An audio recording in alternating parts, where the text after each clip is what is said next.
Chapter 6. I suppose you have heard the news, Basil, said Lord Henry that evening as Hallward was shown into a little private room at the Bristol where dinner had been laid for three. No, Harry, answered the artist, giving his hat and coat to the bowing waiter. What is it? Nothing about politics, I hope. They don't interest me. There is hardly a single person in the House of Commons worth painting, though many of them would be the better for a little whitewashing. Dorian Gray is engaged to be married, said Lord Henry, watching him as he spoke. Hallward started and then frowned. Dorian engaged to be married, he cried. Impossible. It is perfectly true. To whom? To some little actress or other. I can't believe it. Dorian is far too sensible. Dorian is far too wise not to do foolish things now and then, my dear Basil. Marriage is hardly a thing that one can do now and then, Harry. Except in America, rejoined Lord Henry languidly. But I didn't say he was married. I said he was engaged to be married. There is a great difference. I have a distinct remembrance of being married, but I have no recollection at all of being engaged. I am inclined to think that I never was engaged. But think of Dorian's birth, and position, and wealth. It would be absurd for him to marry so much beneath him. If you want to make him marry this girl, tell him that, Basil. He is sure to do it, then. Whenever a man does a thoroughly stupid thing, it is always from the noblest motives. I hope the girl is good, Harry. I don't want to see Dorian tied to some vile creature, who might degrade his nature and ruin his intellect. Oh, she is better than good, she is beautiful, murmured Lord Henry, sipping a glass of vermouth and orange bitters. Dorian says she is beautiful, and he is not often wrong about things of that kind. Your portrait of him has quickened his appreciation of the personal appearance of other people. It has had that excellent effect, amongst others. We are to see her tonight, if that boy doesn't forget his appointment. Are you serious? Quite serious, Basil. I should be miserable if I thought I should ever be more serious than I am at the present moment. But do you approve of it, Harry? Asked the painter, walking up and down the room and biting his lip. You can't approve of it, possibly. It is some silly infatuation. I never approve, or disapprove, of anything now. It is an absurd attitude to take towards life. We are not sent into the world to air our moral prejudices. I never take any notice of what common people say, and I never interfere with what charming people do. If a personality fascinates me, whatever mode of expression that personality selects is absolutely delightful to me. Dorian Gray falls in love with a beautiful girl who acts Juliet, and proposes to marry her. Why not? If he wedded Messalina, he would be none the less interesting. You know I am not a champion of marriage. The real drawback to marriage is that it makes one unselfish. And unselfish people are colorless. They lack individuality. Still, there are certain temperaments that marriage makes more complex. They retain their egotism, and add to it many other egos. They are forced to have more than one life. They become more highly organized, and to be highly organized is, I should fancy, the object of man's existence. Besides, every experience is of value, and whatever one may say against marriage, it is certainly an experience. I hope that Dorian Gray will make this girl his wife, passionately adore her for 6 months, and then suddenly become fascinated by someone else. He would be a wonderful study. You don't mean a single word of all that, Harry, you know you don't. If Dorian Gray's life were spoiled, no one would be sorrier than yourself. You are much better than you pretend to be. Lord Henry laughed. The reason we all like to think so well of others is that we are all afraid for ourselves. The basis of optimism is sheer terror. We think that we are generous because we credit our neighbor with the possession of those virtues that are likely to be a benefit to us. We praise the banker that we may overdraw our account, and find good qualities in the highwayman in the hope that he may spare our pockets. I mean everything that I have said. I have the greatest contempt for optimism. As for a spoiled life, no life is spoiled but one whose growth is arrested. If you want to mar a nature, you have merely to reform it. As for marriage, of course that would be silly, but there are other and more interesting bonds between men and women. I will certainly encourage them. They have the charm of being fashionable. But here is Dorian himself. He will tell you more than I can. My dear Harry, my dear Basil, you must both congratulate me, said the lad, throwing off his evening cape with its satin-lined wings, and shaking each of his friends by the hand in turn. I have never been so happy. Of course, it is sudden, all really delightful things are. And yet it seems to me to be the one thing I have been looking for all my life. He was flushed with excitement and pleasure, and looked extraordinarily handsome. I hope you will always be very happy, Dorian, said Hallward, but I don't quite forgive you for not having let me know of your engagement. You let Harry know. And I don't forgive you for being late for dinner, broke in Lord Henry, putting his hand on the lad's shoulder and smiling as he spoke. Come, let us sit down and try what the new chef here is like, and then you will tell us how it all came about. There is really not much to tell, cried Dorian as they took their seats at the small round table. What happened was simply this. After I left you yesterday evening, Harry, I dressed, had some dinner at that little Italian restaurant in Rupert Street you introduced me to, and went down at 8 o'clock to the theatre. Sybil was playing Rosalind. Of course, the scenery was dreadful and the Orlando absurd. But Sybil, you should have seen her. When she came on in her boy's clothes, she was perfectly wonderful. She wore a moss-colored velvet jerkin with cinnamon sleeves, slim, brown, cross-gartered hose, a dainty little green cap with a hawk's feather caught in a jewel, and a hooded cloak lined with dull red. She had never seemed to me more exquisite. She had all the delicate grace of that Tanagra figurine that you have in your studio, Basil. Her hair clustered round her face like dark leaves round a pale rose. As for her acting, well, you shall see her tonight. She is simply a born artist. I sat in the dingy box absolutely enthralled. I forgot that I was in London and in the 19th century. I was away with my love in a forest that no man had ever seen. After the performance was over, I went behind and spoke to her. As we were sitting together, suddenly there came into her eyes a look that I had never seen there before. My lips moved towards hers. We kissed each other. I can't describe to you what I felt at that moment. It seemed to me that all my life had been narrowed to one perfect point of rose-colored joy. She trembled all over and shook like a white narcissus. Then she flung herself on her knees and kissed my hands.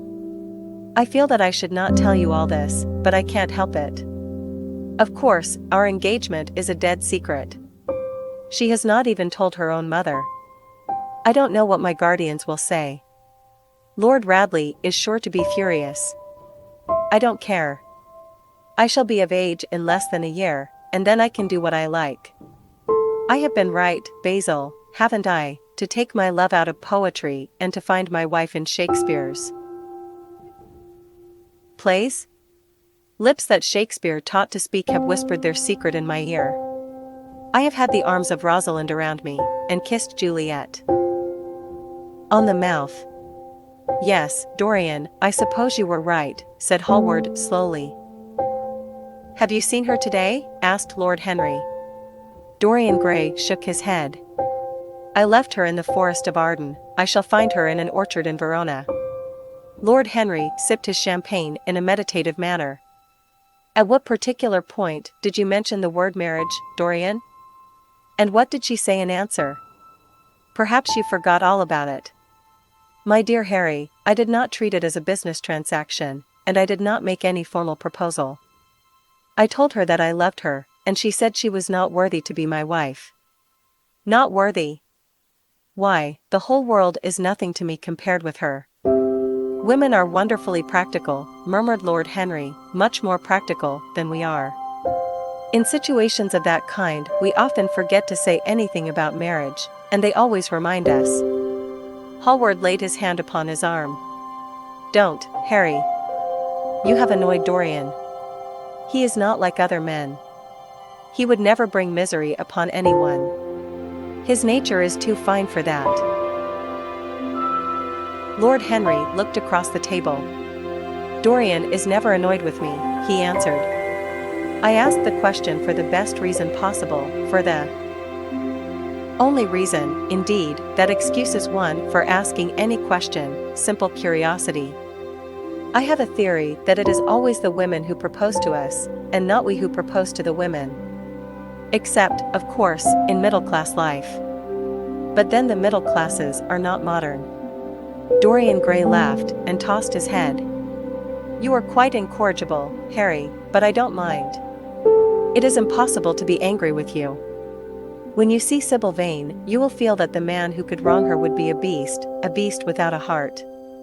I cannot understand how anyone can wish to shame the thing he loves. I love Sybil Vane.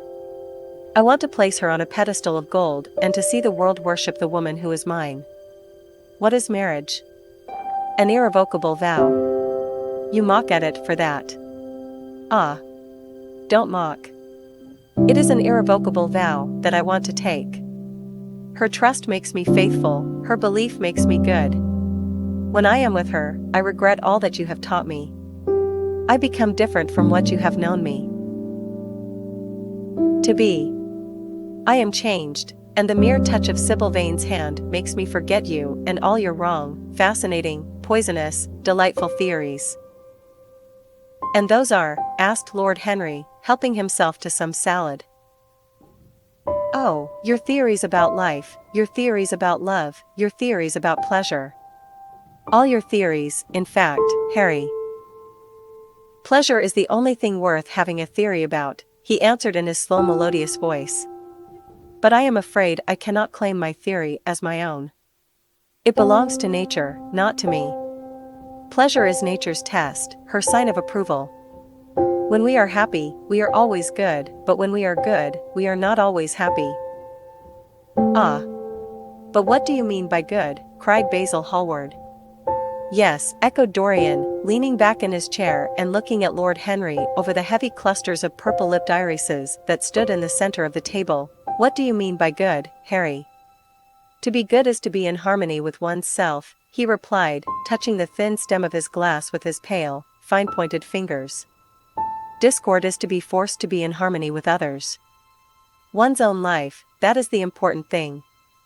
As for the lives of one's neighbors, if one wishes to be a prig or a Puritan, one can flaunt one's moral views about them, but they are not one's concern.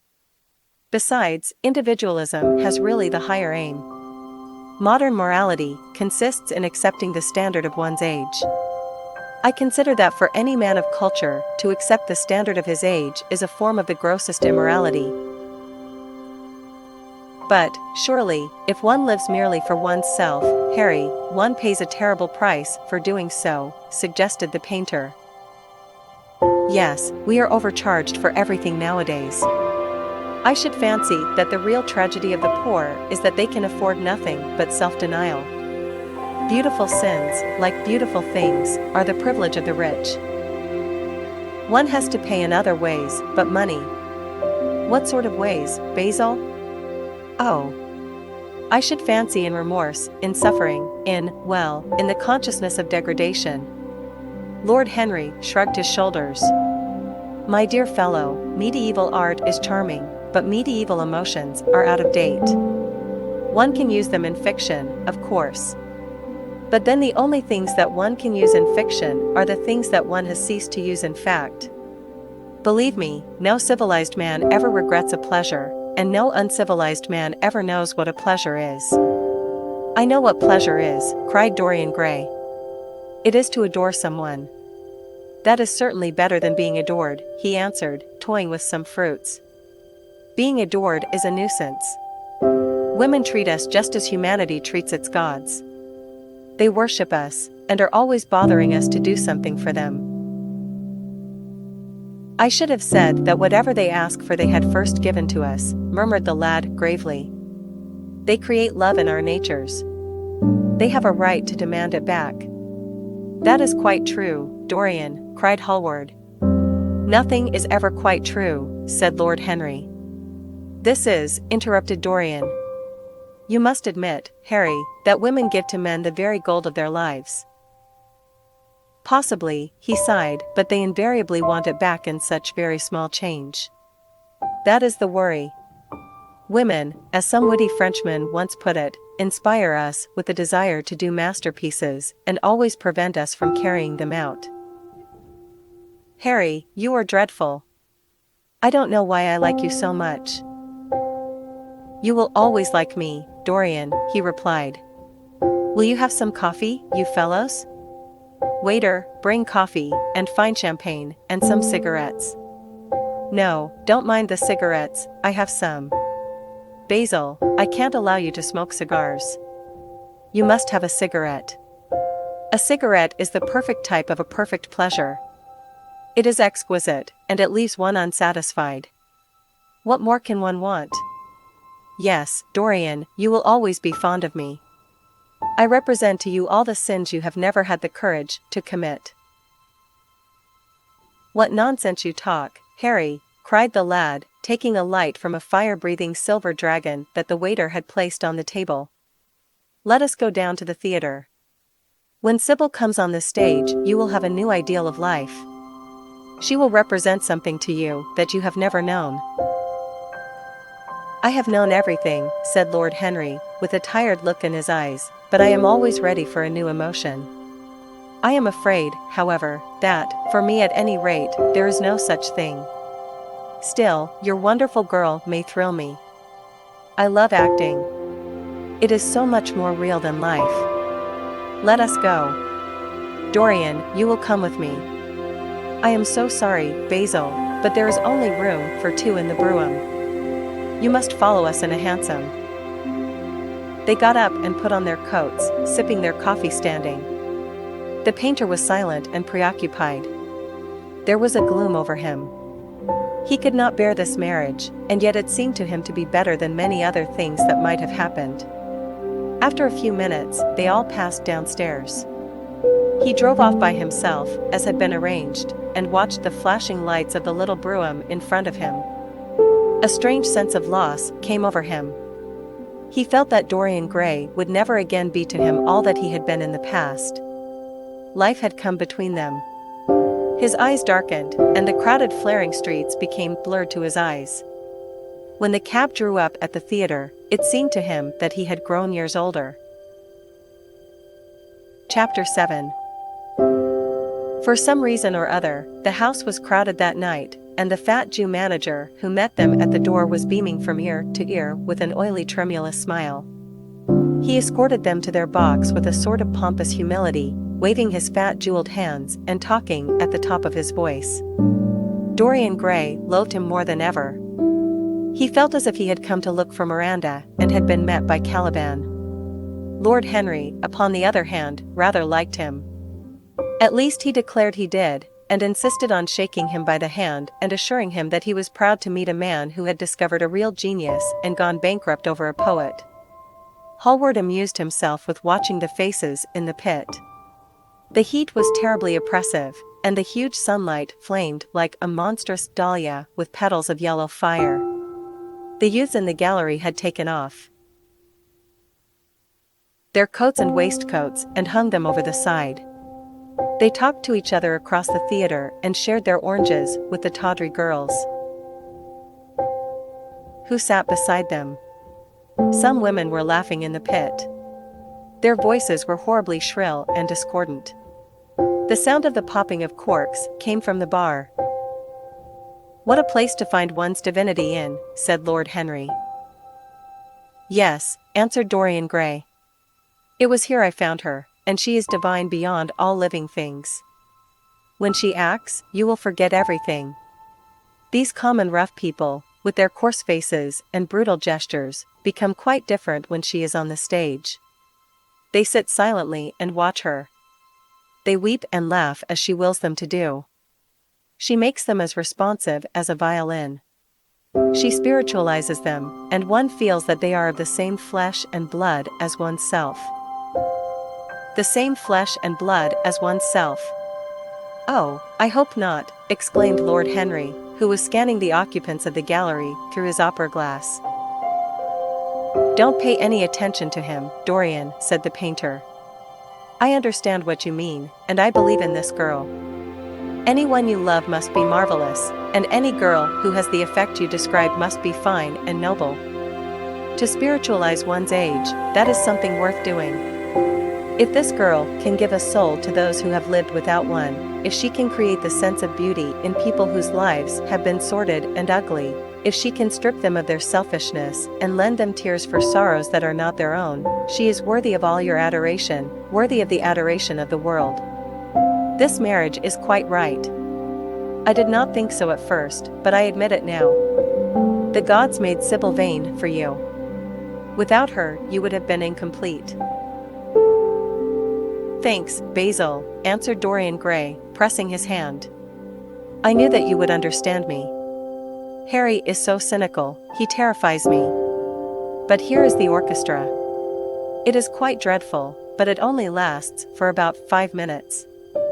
Then the curtain rises, and you will see the girl to whom I am going to give all my life, to whom I have given everything that is good in me." A quarter of an hour afterwards, amidst an extraordinary turmoil of applause, Sybil Vane stepped onto the stage.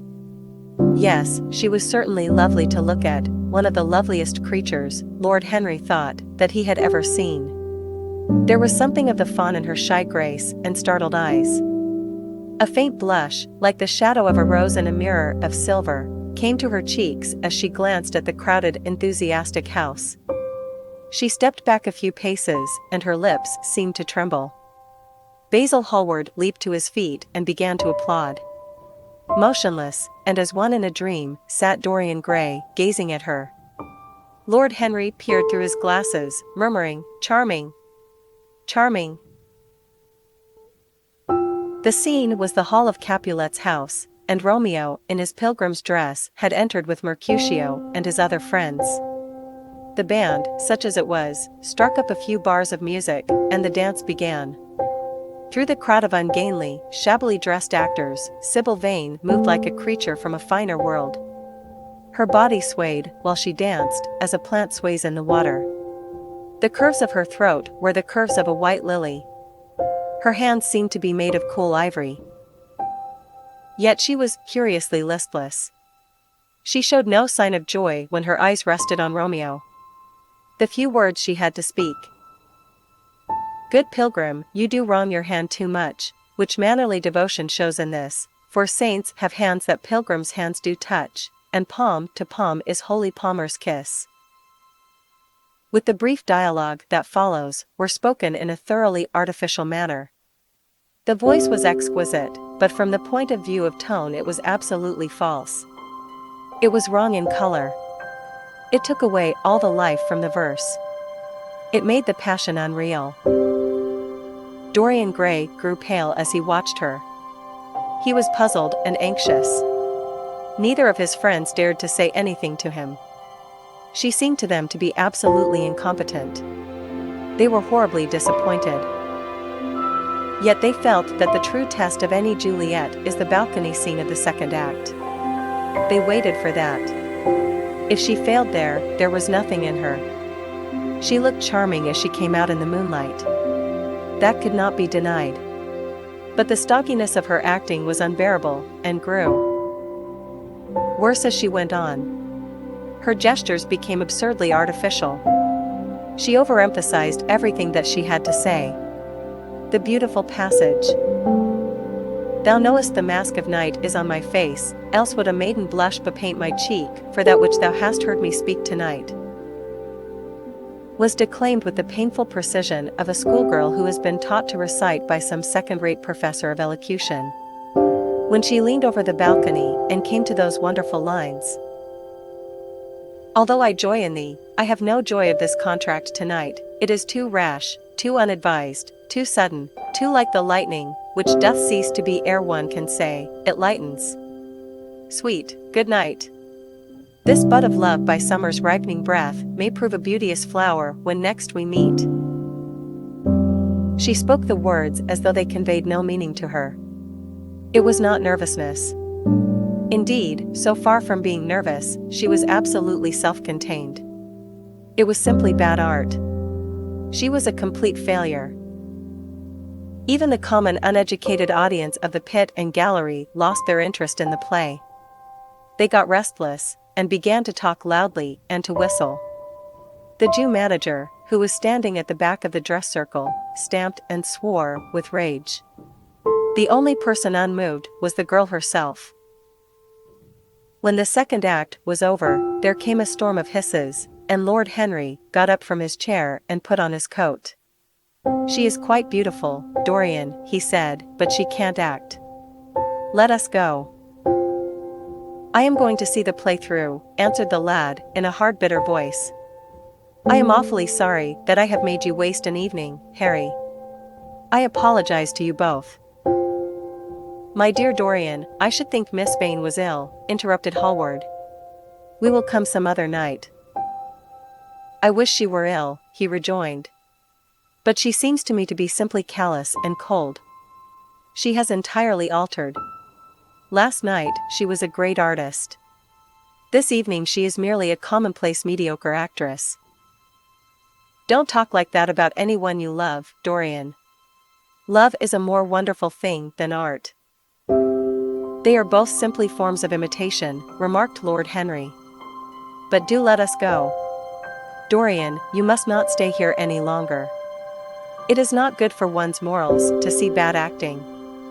Besides, I don't suppose you will want your wife to act, so what does it matter if she plays Juliet like a wooden doll? She is very lovely, and if she knows as little about life as she does about acting, she will be a delightful experience.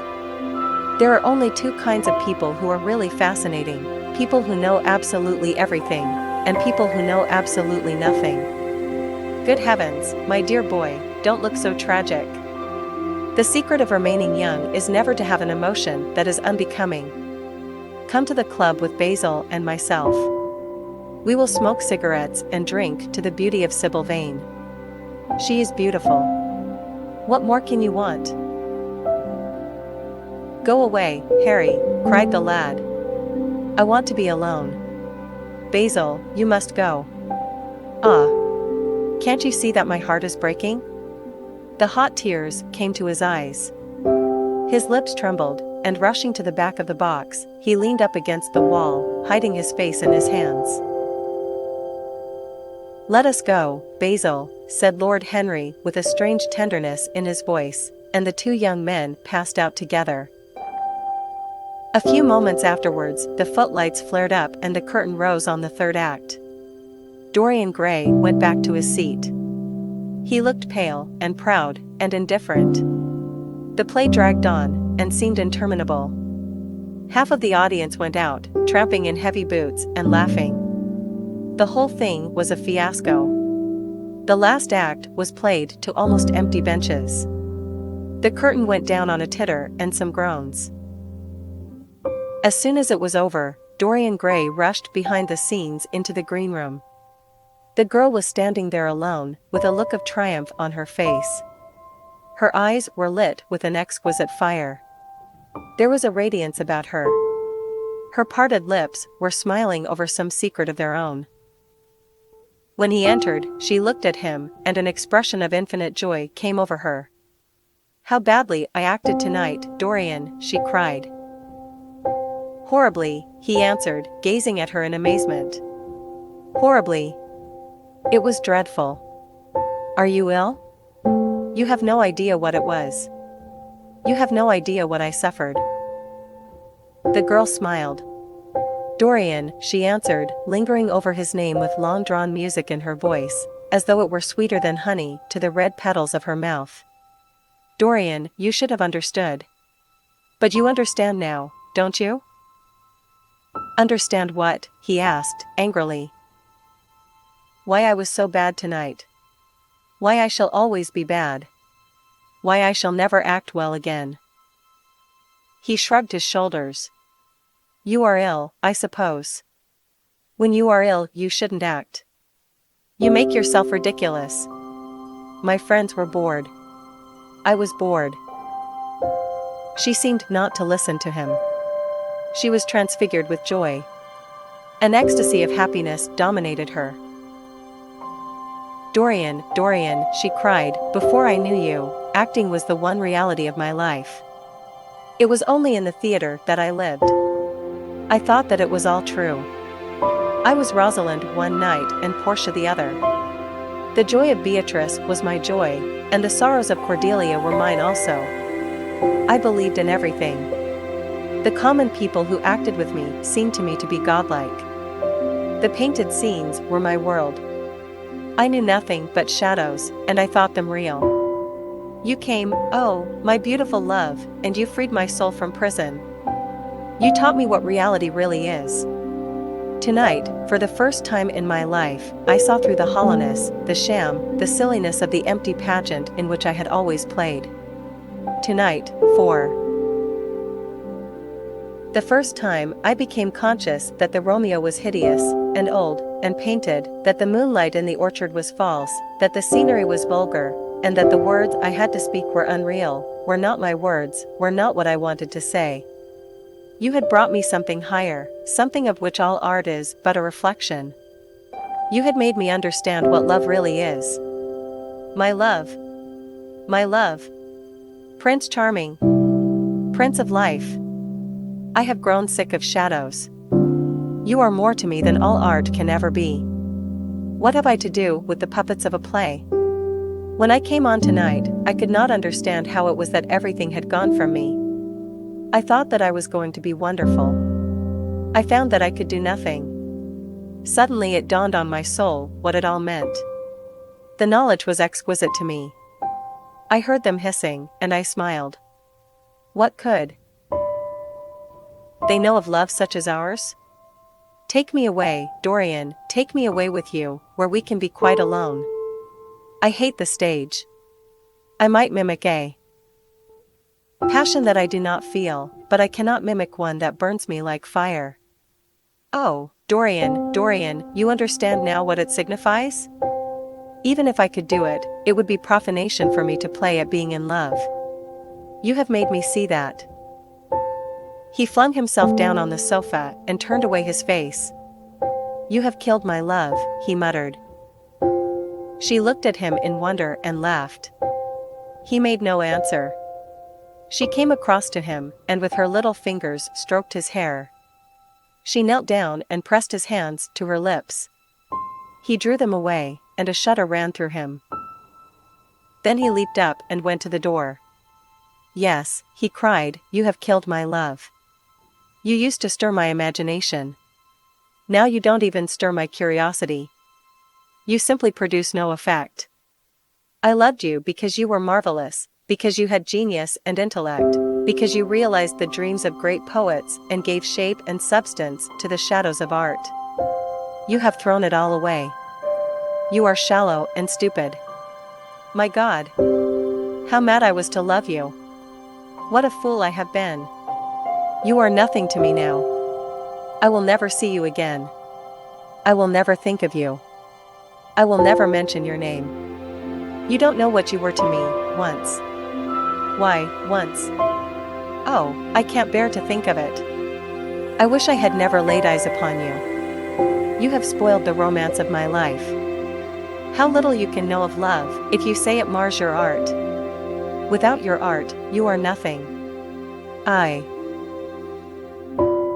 would have made you famous, splendid, magnificent. The world would have worshipped you, and you would have borne my name. What are you now? A third-rate actress with a pretty face. The girl grew white and trembled. She clenched her hands together, and her voice seemed to catch in her throat. You are not serious, Dorian? She murmured. You are acting. Acting. I leave that to you. You do it so well, he answered bitterly. She rose from her knees and, with a piteous expression of pain in her face, came across the room to him. She put her hand upon his arm and looked into his eyes. He thrust her back. "Don't touch me," he cried. A low moan broke from her, and she flung herself at his feet and lay there like a trampled flower. "Dorian, Dorian, don't leave me," she whispered. "I am so sorry, I didn't act well. I was thinking of you all the time. But I will try, indeed, I will try. It came so suddenly across me, my love for you. I think I should never have known it if you had not kissed me, if we had not kissed each other. Kiss me again, my love. Don't go away from me. I couldn't bear it. Oh. Don't go away from me. My brother. No, never mind. He didn't mean it. He was in jest. But you, oh. Can't you forgive me for tonight? I will work so hard and try to improve. Don't be cruel to me, because I love you better than anything in the world. After all, it is only once that I have not pleased you. But you are quite right, Dorian. I should have shown myself more of an artist.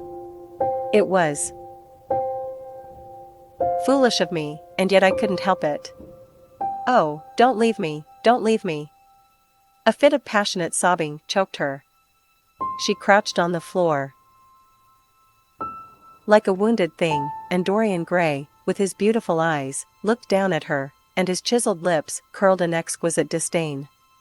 There is always something ridiculous about the emotions of people whom one has ceased to love. Sybil Vane seemed to him to be absurdly melodramatic. Her tears and sobs annoyed him.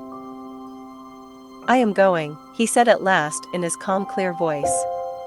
"I don't wish to be unkind, but I can't see you again. You have disappointed me." She wept silently, and made no answer, but crept nearer. Her little hands stretched blindly out, and appeared to be seeking for him. He turned on his heel and left the room. In a few moments he was out of the theater. Where he went to he hardly knew. He remembered wandering through dimly lit streets, past gaunt, black-shadowed archways and evil-looking houses. Women with hoarse voices and harsh laughter had called after him.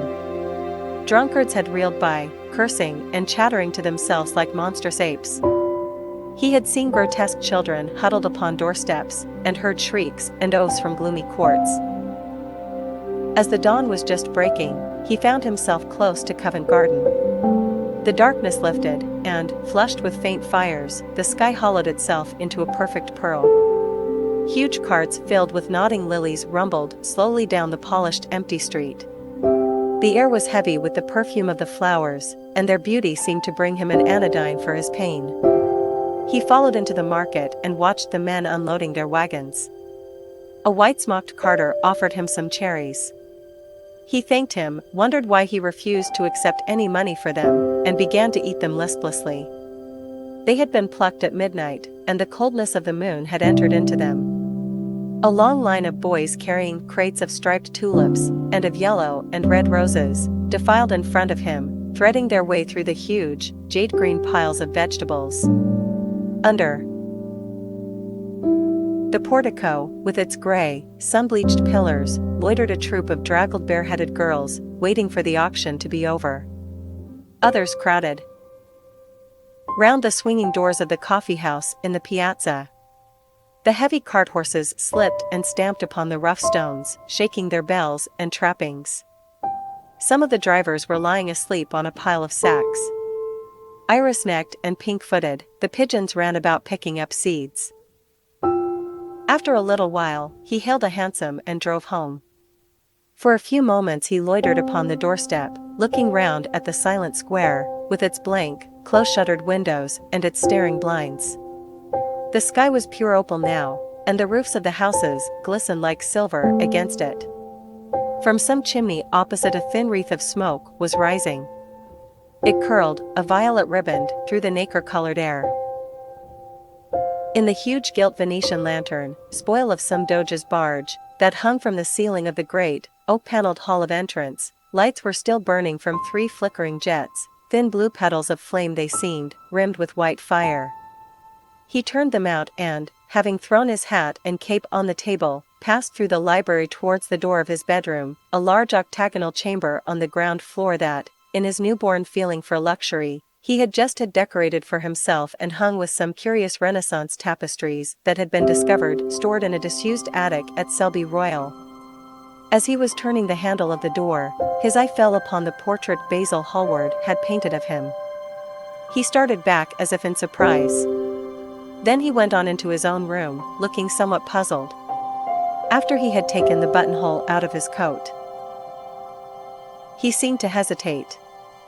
Finally, he came back, went over to the picture, and examined it. In the dim arrested light that struggled through the cream colored silk blinds, the face appeared to him to be a little changed. The expression looked different.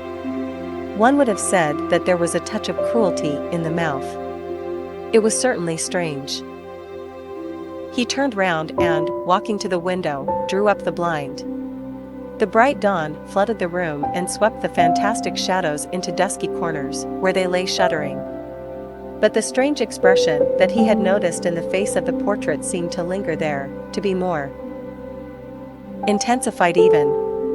The quivering ardent sunlight showed him the lines of cruelty round the mouth as clearly as if he had been looking into a mirror after he had done some dreadful thing. He winced and, taking up from the table an oval glass framed in ivory cupids, one of Lord Henry's many presents to him, glanced hurriedly into its polished depths. No line like that warped his red lips. What did it mean? He rubbed his eyes, and came close to the picture, and examined it again. There were no signs of any change when he looked into the actual painting, and yet there was no doubt that the whole expression had altered. It was not a mere fancy of his own. The thing was horribly apparent. He threw himself into a chair and began to think. Suddenly there flashed across his mind what he had said in Basil Hallward's studio the day the picture had been finished. Yes, he remembered it perfectly. He had uttered a mad wish that he himself might remain young, and the portrait grow old, that his own beauty might be untarnished, and the face on the canvas bear the burden of his passions and his sins, that the painted image might be seared with the lines of suffering and thought, and that he might keep all the delicate bloom and loveliness of his then just conscious boyhood. Surely his wish had not been fulfilled? Such things were impossible. It seemed monstrous even to think of them. And, yet, there was the picture before him, with the touch of cruelty in the mouth. Cruelty. Had he been cruel? It was the girl's fault, not his. He had dreamed of her as a great artist, had given his love to her because he had thought her great. Then she had disappointed him. She had been shallow and unworthy. And, yet, a feeling of infinite regret came over him, as he thought of her lying at his feet sobbing like a little child. He remembered with what callousness he had watched her. Why had he been made like that? Why had such a soul been given to him? But he had suffered also. During the 3 terrible hours that the play had lasted, he had lived centuries of pain, aeon upon aeon of torture. His life was well worth hers. She had marred him for a moment, if he had wounded her for an age. Besides, women were better suited to bear sorrow than men. They lived on their emotions. They only thought of their emotions. When they took lovers, it was merely to have someone with whom they could have scenes. Lord Henry had told him that, and Lord Henry knew what women were. Why should he trouble about Sybil Vane? She was nothing to him now. But the picture? What was he to say of that? It held the secret of his life and told his story. It had taught him to love his own beauty. Would it teach him to loathe his own soul? Would he ever look at it again? No, it was merely an illusion wrought on the troubled senses. The horrible night that he had passed had left phantoms behind it. Suddenly there had fallen upon his brain that tiny scarlet speck that makes men mad. The picture had not changed. It was folly to think so. Yet it was watching him, with its beautiful marred face and its cruel smile. Its bright hair gleamed in the early sunlight. Its blue eyes met his own. A sense of infinite pity, not for himself, but for the painted image of himself, came over him. It had altered already, and would alter more. Its gold would wither into gray. Its red and white roses would die. For every sin that he committed, a stain would fleck and wreck its fairness. But he would not sin. The picture, changed or unchanged, would be to him the visible emblem of conscience. He would resist temptation. He would not see Lord Henry any more, would not, at any rate, listen to those subtle poisonous theories that in Basil Hallward's garden had first stirred within him the passion for impossible things. He would go back to Sybil Vane, make her amends, marry her, try to love her again. Yes, it was his duty to do so. She must have suffered more than he had. Poor child. He had been selfish and cruel to her. The fascination that she had exercised over him would return. They would be happy together. His life with her would be beautiful and pure. He got up from his chair and drew a large screen right in front of the portrait, shuddering as he glanced at it. How horrible, he murmured to himself, and he walked across to the window and opened it. When he stepped out onto the grass, he drew a deep breath. The fresh morning air seemed to drive away all his somber passions. He thought only of Sybil. A faint echo of his love came back to him. He repeated her name over and over again. The birds that were singing in the dew-drenched garden seemed to be telling the flowers about her.